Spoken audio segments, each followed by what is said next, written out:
Morning or good afternoon or whatever it is for you. The things we need to do for lesson 5, chapter 1 are really at the heart of things, or what is the nature of programming and how do you go about writing a computer program. And the first step in writing a computer program is to define the problem. And I keep thinking of a Hannibal Lecter quote when I thought about that. He said, "First principles, Clarice, simplicity. Read Marcus Aurelius. Of each particular thing ask, what is it in itself? What is its nature?" See, we don't want to just define the problem. We want to define the problem in its simplest possible terms, the essence of the problem. So once you've defined a problem that well, solutions will almost jump out at you. I'd say 70 to 80% of writing a program or solving a problem is looking at the problem in the purest possible light that way. So once we've defined the problem, the next step is to break the definition of the problem into manageable subproblems. Like especially in terms of programming, you're writing a physical thing, and there's going to be parts of that physical thing that solve different parts of the problem. So break it up into those different parts. As someone once said, yard by yard, everything is hard. Inch by inch, it's a cinch. So once you have a subproblem, you have something you can handle. You've broken it down into manageable chunks. Then the third step is write small programs that test the solution to these subproblems. And in terms of programming, this is the really good part of taking this approach. Because when you test a small program and you know it works, then you can go back and incorporate it into the over program, the program that's actually going to be used for the final solution. And you don't have to worry about it because you know that part works. If you put everything in at once and it doesn't work, you're going to be thrashing about trying to figure out which part of the program is causing the problem. But if you debug each part in its turn, actually, to be honest, it usually just works. You don't have a bug in the over program because once everything is debugged and incorporated in separate parts, the whole thing just works quite often. You get integration problems where parts are not interacting properly with each other, defining interfaces, as they say in top-down programming. But generally speaking, if you take this approach, it's very fast and it leads to working code very quickly. You don't have to spend a lot of time debugging the over program once it's all put together. So that's once again the essence of the solution, is to debug the small programs on their own merits once you've broken the problem down into subproblems. And then the fifth step is to incorporate each small program. Quite often this is progressively, so you can test the integrated part too, but sometimes it's just using the over program as a repository to put the subprograms into. Although if you can progressively test the over program as it gets bigger and bigger, that's helpful too, because that's testing the interfaces or the integration of the pieces. I've heard that referred to as integration testing. And now on to the more interesting part, the actual writing of the program, or actually writing of the multiple subprograms and the subprogram solutions. I think probably the next 3 lessons are going to have to be devoted to this because it's a fairly complex thing to write an actual working program. So lessons 5, 6, and 7 are going to be the download disk space problem, which is actually a program I use on a daily basis that I wrote. I wrote it for the class, but now that I've written it, it's great. I use it constantly. And the essence of the problem was that I've been downloading files off the internet, like practically everyone. And this is all very well, except you have a finite amount of hard disk space, and the internet is huge. You know, it's sort of like trying to put the ocean into your boat. It's not going to work. You're just going to sink your boat. So initially, when I was downloading files, the other part of that problem, there's actually multiple aspects to the problem. The other part of the downloading problem is if you download a lot of files, you start to not remember which files you downloaded. So you need a list of what you've downloaded that you look at before you download to see if you've already downloaded, in which case you don't need to download it again. And initially I had a one-line .bat file solution to the don't download multiple files problem. And this was the it's basically, I don't know if you're familiar with BAT files and the DOS box, but they go back to the original MS-DOS that was on PCs before you had a windowed interface with windows and mouse pointers and things.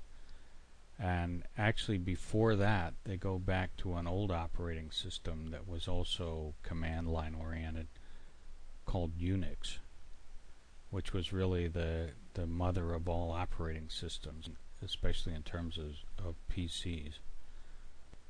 But and it hasn't changed that much, really. I mean, I worked with Unix back when it was the only game in town, and you know, except for operating systems like on the RMX11 on the PDP and things like that. And pretty much the syntax is the same as the shell scripts for Unix, but you have a .bat file. In this case, the name of the .bat file is updateathena.bat, which is a download project I had for a specific project, actually for this class project. And the first statement just says @echo off, which says you don't want to see the lines echoed on the screen. And then I have an echo of a title, which I direct to a file. This little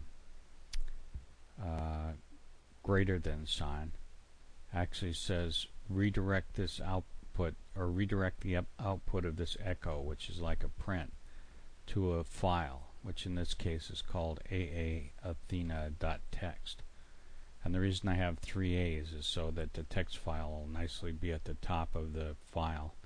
It's being put on the same file that all the download files are on, or same directory. And then I just also put an underline under the title so it looks nice. And then really the only line that actually does anything is this line, which says do a directory, dir, which lists files, and then *.flv, so it lists all the flash video files, since that's the only type of file I'm downloading. And the /b says do a brief listing, so you just see the names rather than seeing the size and the date modified and things like that. And append it, the 2 greater than signs means append, so you don't overwrite the file, you append it to the end of the file, and that puts it in the same file. And that'll create a really nice listing of the files in alphabetical order, so you can locate what you've downloaded, and it works great. The only problem is, as I said when we were talking about the dual nature of the problem, is that after a while you run out of disk space. So what are you going to do? You can't just keep downloading forever. You've got to back up to DVDs. And once you do this, this directory listing will no longer be valid. It only lists the current files you've downloaded, and it'll forget about the ones you've backed up to DVDs. The last line of the bat file is just in the text file, and the N is abbreviation I created like an alias in Unix for Notepad. It's actually another bat file, n.bat, which just calls Notepad with this parameter. So it produces the listing of the directory and then brings up a nice Notepad window with all the listings, so I can just immediately go through it and see if I've downloaded the file. Takes like a second, a second or two at the most, no matter how big the directory is, it seems like. But now we've sort of hit on the essence of the problem, that we want to create a listing that's alphabetically organized so we don't download multiple copies of files. But we can't keep doing it forever because we run out of hard disk space. So what we really want is something like this. Turquoise or cyan box indicates the list, the alphabetically ordered list of files that we get from the directory of the downloaded files. And I call it history of downloads. And this is the directory we're actually downloading the files to, this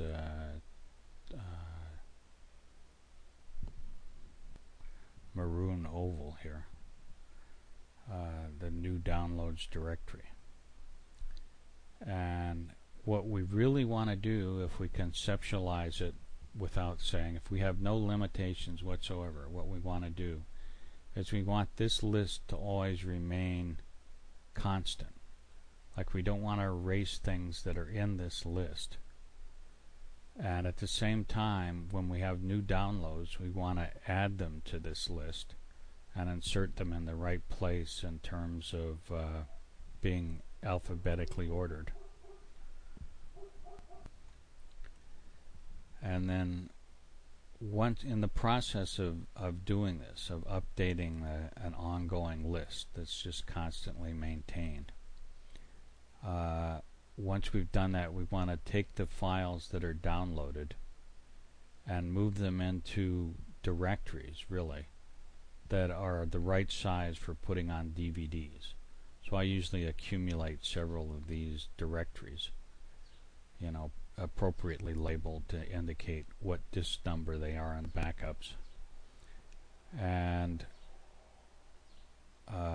once I have 3 or 4 of them, I burn them to DVD and delete them off the disk, so that I have a very minimal number of files on the hard drive. I'm not running out of hard drive space, and yet this persistent list, which just gets added to without losing any of the old information, keeps being accumulated.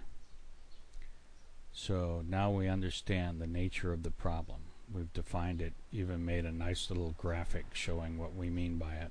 Quite often you do flow charts and Gantt charts and things like that to define computer program problems, and actually, as I say, in defining the problem, you more or less define the solution. So but we're not really dealing with those kind of programming tools. We're just dealing with the essence of the thing itself. And the continuing discussion of the problem. This is 3 trees, which are to be directly burned to DVD.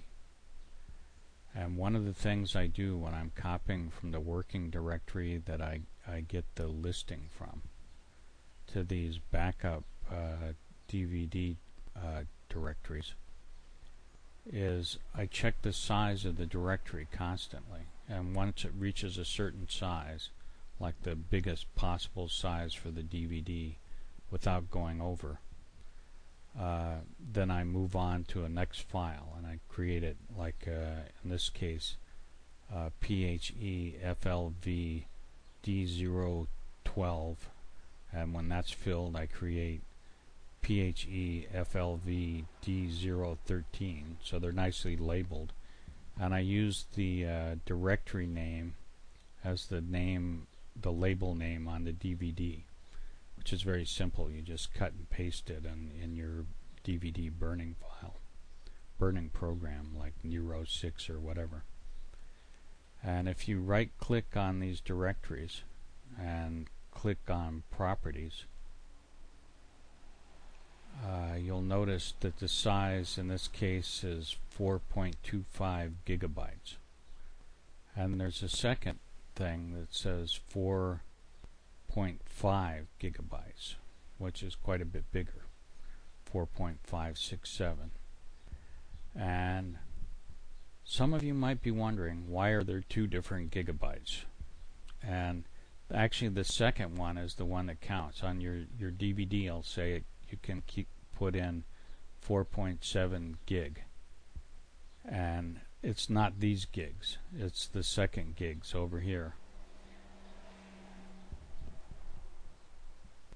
So the quick rule of thumb is remember the largest gig size is the one that's really it, and the smaller gig size is actually the real gig size.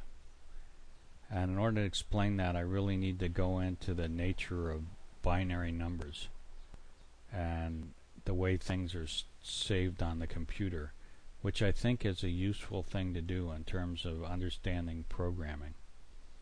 So why don't we do that now?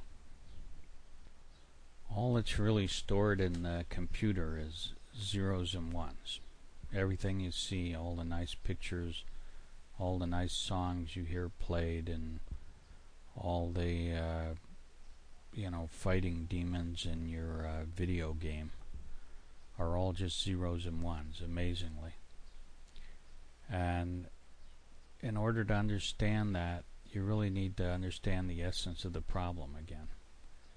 And the essence of the problem really was going from something unusable like Roman numerals in terms of doing calculations to positionally meaningful notations. And the way they did that was by a series of power base or radix to a power. So in the case of binary, the radix is 2 because you have two possible numbers in each position. You have a 0 or a 1. So the meaning of the first position is 2 to the 0, and anything to the 0 power is 1. And the meaning of the second position is 2 to the 1. Anything to the 1 power is itself, so it's 2. And the meaning of the third position is 2 squared, which 2 squared is 4. And the meaning of the third position, since we're only looking at 3 positions, we could go on forever, is 2 to the third, which is 8. So anything in this position needs to be multiplied times 2 to the 0 or 1. Anything in this position needs to be multiplied times 2 to the 1 or 2. Anything in this position needs to be multiplied to 2 to the 2, which is 4. And anything in this position needs to be multiplied times 2 to the 3. So we have a 1 in this position, we multiply it times 2 to the 3, and we get an 8. We have a 1 in this position and multiply it by a 2 to the 4, or 2 to the 2, we multiply it times 4, which is 2 to the 2, and we get 4. So we have an 8 and a 4. Then in the 2 position we have a 0, so we don't multiply it times anything or add it together. And in the last position we have a 1 times 2 to the 0, which is 1 times 1, so we have a 1. So basically we have 8 plus 4 plus nothing plus 1, which becomes 12 plus 1, 13. So this is the binary representation of the number 13. There's lots of other positionally meaningful number systems with different radixes. The one we all use is decimal. And then there's hex, which is to base 16, which is useful because it can totally represent these 4 bits in one number. And in fact, we don't go around using 4 bits much. It's what's referred to as a nibble. But if you put 2 nibbles together, you have a byte. That's the kind of meaningful terminology early programmers used. Nibbles and bytes. So if we have all zeros, that's also 0 in decimal and also 0 on hex. If we have all zeros and a 1, that's 1 times 2 to the 0, or 1 times 1, which is 1, and 1 in hex. When we get past 9, which is 1001 in binary, it's also 9 in decimal and 9 in hex. But then something interesting happens. We need 2 digits to represent it in decimal now, but we just need 1 digit in hex because it's base 16. So a 10 in hex is an A, and 11 in hex is a B, 12 in hex is a C, a 13 in hex is a D, a 14 in a hex is an E, and a 15 in hex is an F. As high as we can go with 4 bits. For an F in hex is 1111 in binary, or 15 in decimal. So some of you might be thinking, wow, that binary, that's a pretty cool way to do it, and not realize that you've been looking at this solution to this problem all your life using decimal, because decimal does exactly the same thing. The first position in decimal is the radix of decimal, which you can have 10 possible numbers, 0 through 9. So the radix is 10. So you have 10 to the 0, and anything to the 0 is a 1. The tens position, or 10 to the 1, since anything to the 1 power is itself, in the case of this number is 2. I guess I'm going to just keep talking while this dog is barking, because he's apparently never going to stop. The third position is the hundreds position, because 10 to the 2 is 100. And the third position is the thousands position, because 10 to the 3 is 1,000. So when we do this progression, we see 3 times 1,000, which is 3,000. 4 times 100, which is 400. 2 times 10, which is 20. And 5 times 1, which is 5. So when we add these all together, we get 3,425. So this power series expansion we've been using all our life, and probably most of us are totally unaware of it, which I think is pretty cool. Makes you wonder how much else in life you're totally unaware of. Well, I've covered everything I planned to cover in this chapter, except for the first console application program. But I think I'll hold that off till the next chapter, because this chapter has become so big, just discussing the sort of intellectual underpinnings of creating a program and the nature of the problem with doing backup DVDs and yet maintaining a persistent list of what you've downloaded. So next chapter we'll start with the first console application program. I hope you enjoyed the class. It was kind of all intellectual and no action, but we'll solve that next chapter with when we start writing our first console applications. Focus and learn a lot, and I'll see you next chapter.